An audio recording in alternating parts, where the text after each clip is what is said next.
নমস্কার বন্ধুরা, আবার নতুন ভিডিও নিয়ে চলছি তোমাদের কাছে।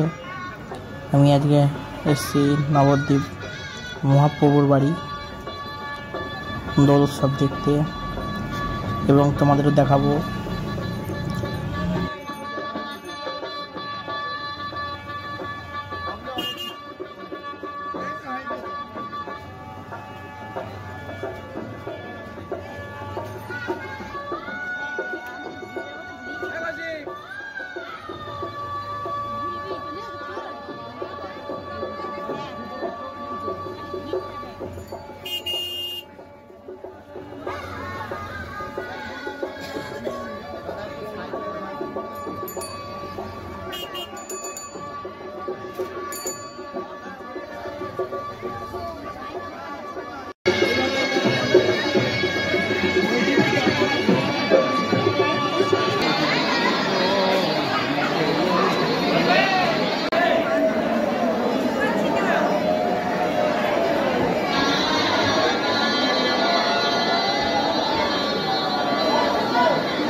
সবাই। অবশ্যই ভিডিওটা ভালো লাগলে অবশ্যই একটা লাইক করে দিও, কমেন্ট করে দিও এবং যদি চ্যানেলে নতুন হয়ে থাকো তাহলে সাবস্ক্রাইব করে দিও।